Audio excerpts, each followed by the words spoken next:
Hello, कौन? बाजूरिया जी? जी, यहीं हूँ।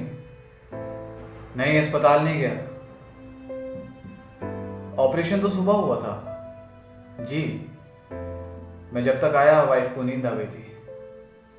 जी, आज भर का खतरा है, देखें क्या होता है। हाँ हाँ, आप आइए। नहीं नहीं, मैं यहीं मिलूंगा। अच्छा अच्छा, बड़ी कृपा।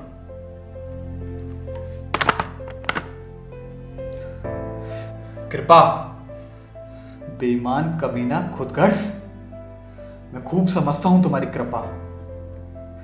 आज तक 10 साल में मैंने अपनी एक एक हड्डी घिसकर अखबार निकाला, सरकार से लड़ा, सेठों से लड़ा, जमानतें दी, घर बिक गई, बीवी सूख कर कंकाल हो गई, तब किसी ने नहीं दिखाई दिया। मैंने किसी के आगे सर झुकाना जो नहीं सीखा था, और आज जब अखबार बेच रहा हूं तो दिन में 3 मर्तबा टेलीफोन से हालचाल पूछा जाता है।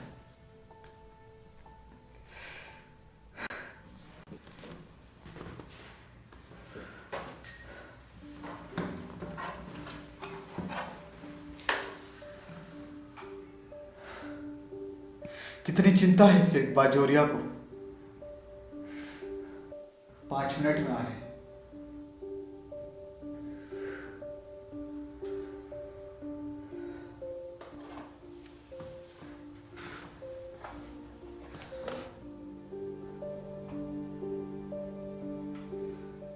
एक, दो, 3, 4, 5 मिनट।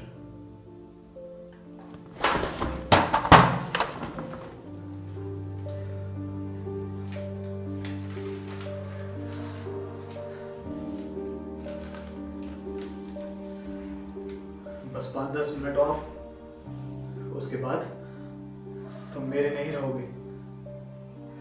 मैं दस्तखत कर दूंगा और तुम बिक जाओगे। कितनी साथ से मैंने तुम्हें निकाला था, कितनी लगन से, कितनी मुसीबतें झेलकर तुम्हें चलाया था। याद है तुम्हें जब तुम्हारा विशेषांक निकल रहा था और शीला सीढ़ी पर से गिर गई थी, लेकिन मैं उसके पास नहीं था।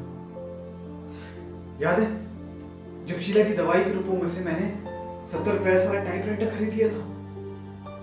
मैं तुम्हारे लिए सब कुछ भूल चुका था, खुद को, अपने आप, अपनी फूल जैसी बच्ची को, शीला को, महज इसलिए कि तुम मेरी आवाज बन सको, मेरी आत्मा की आवाज बन सको, नंगी भूखी जनता की आवाज बन सको, सच्चाई की आवाज बन सको। लेकिन नहीं, तुम बाजोरिया की आवाज बनोगे, तुम्हारा नीलाम होगा। आवाज आवाज आवाज, सच्चाई की आवाज, जनता की आवाज। नीलामी बोली 6 आना, 6.5 आना, 1, 3.5 आना।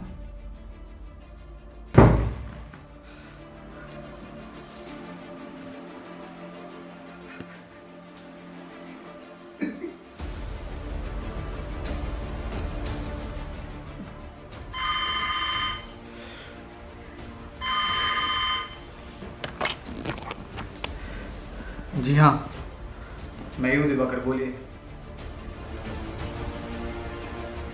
क्या? हालत खराब? शीला जाग गई है? मुझे बुला रही है? हालत ठीक नहीं है, खतरे से बाहर है, तब ठीक है। कहिए मिस्टर दिवाकर। ओह, माफ कीजिए।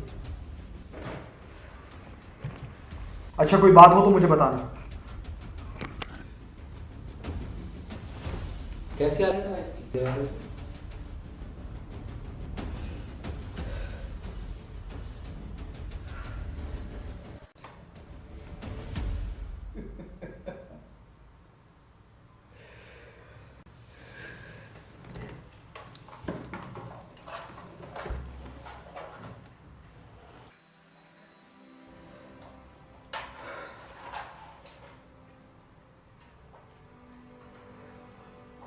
क्या बात है दिवाकर जी? Something serious? कोई बात नहीं है सेठ जी। बात क्या होती है, मेरी बस एक अजीब सी आदत है। बस जब मन बहुत परेशान होता है तो ये पियानो बजाने लगता है। जाने क्यों, लेकिन आप भी सोचते होंगे। नहीं नहीं, नर्वस टेंशन में अक्सर ऐसा होता है। लेकिन माफ कीजिएगा, ये बच्चों वाला पियानो।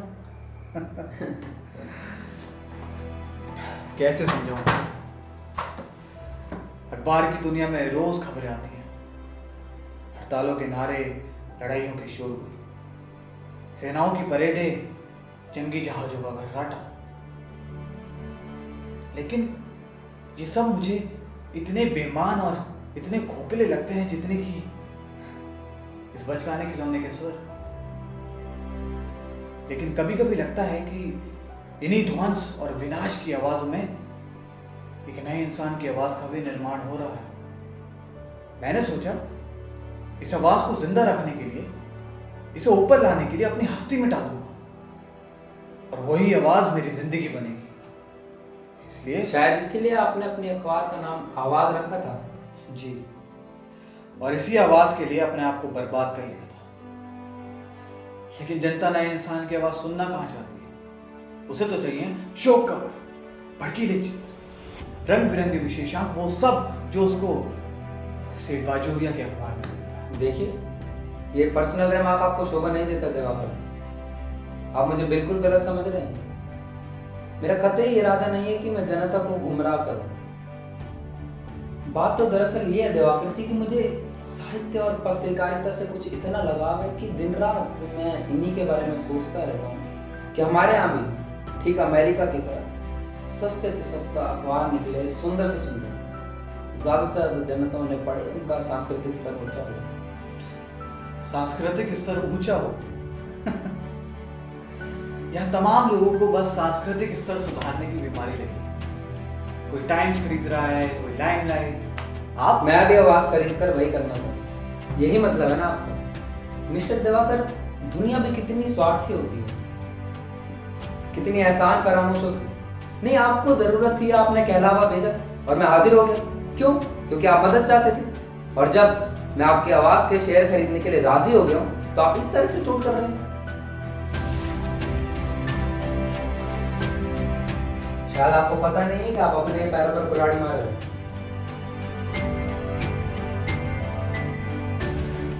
भूल गया था। गरजमंद मैं हूं, आप तो ग्राहक हैं। आपकी तो चार बात। नहीं मिस्टर दिवाकर, देखिए, मेरा ये मतलब नहीं था। मैं समझ सकता हूं। महीने भर से मेरी बीवी की दवाइयों पर आपने पानी की तरह पैसा। जी दिवाकर जी, कैसी बात कर रहे हैं आप?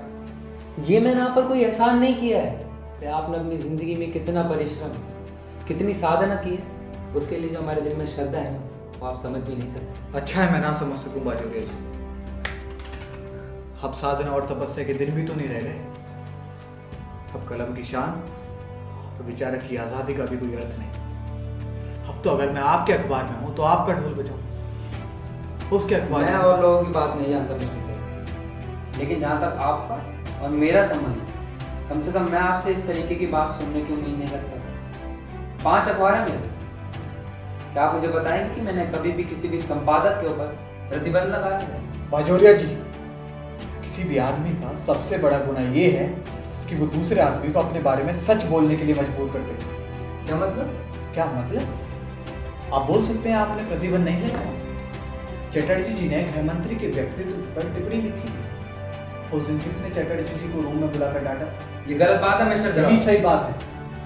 आप जानते हैं, जब चटर्जी जी को 60 रुपए मिलते थे तो वो संपादिकाएं लिखता था, और आज जब आप उसे 250 रुपए दे रहे हैं तो वो डिक्टेशन लिखता है।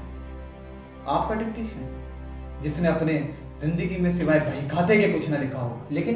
लेकिन क्या आप मालिक हैं? आप उसे डांट सकते हैं? उसे जिसके बाल अखबार नफीसी में सफेद हो चुके हैं। मुझे अफसोस है मिस्टर दिवाकर कि आप भी कचरे साम्यवादियों की तरह बातें करने लगे हैं।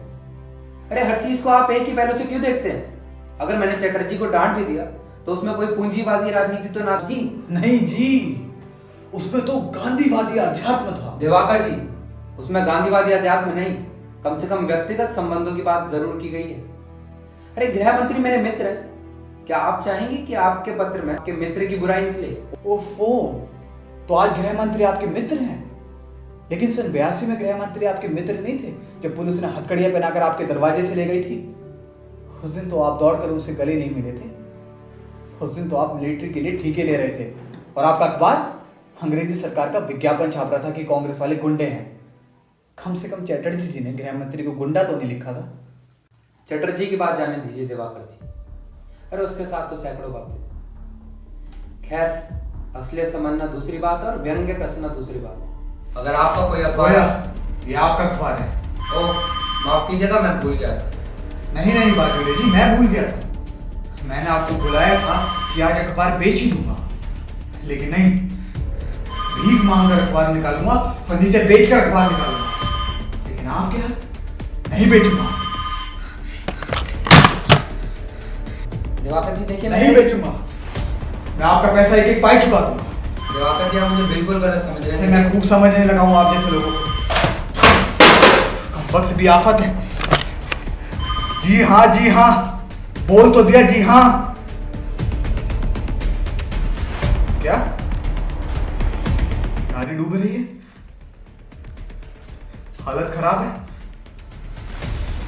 क्या?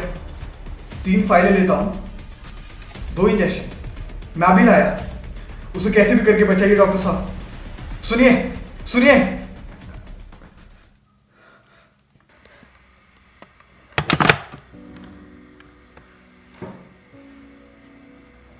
3 फाइलें, 39 रुपए और 125 नहीं 154 नहीं 164। दिवाकर जी कैसी हालत है भाई की? मेरे पास कुल मिलाकर कहाँ गए मेरे रुपए? मेरे रुपए कहाँ हैं? मेरे रुपए। आप परेशान क्यों दिवाकर जी?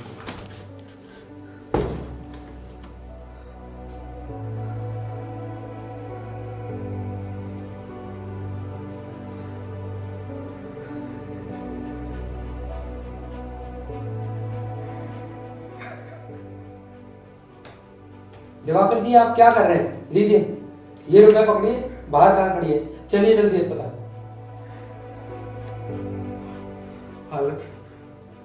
हालत ठीक नहीं है उसकी। चलिए जल्दी।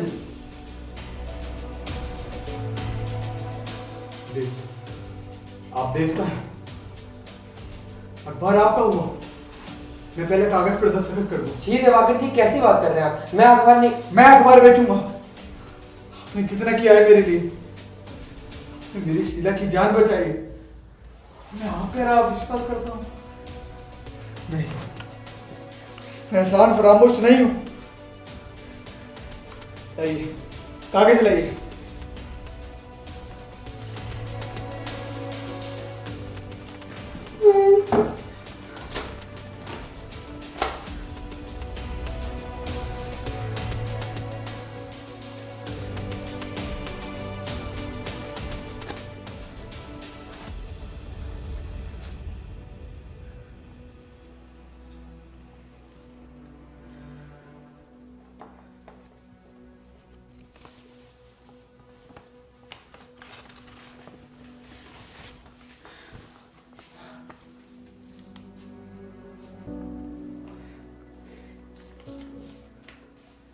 दूसरा कागज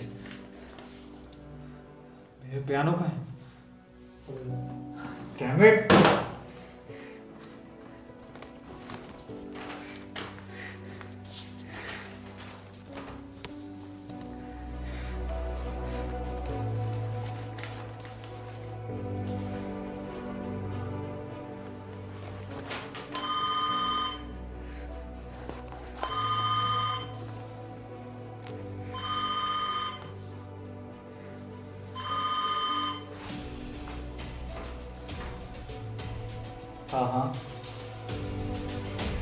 हाँ, मैं ही हूँ, कहिए।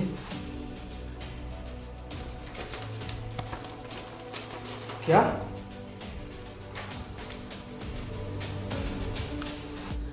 My God!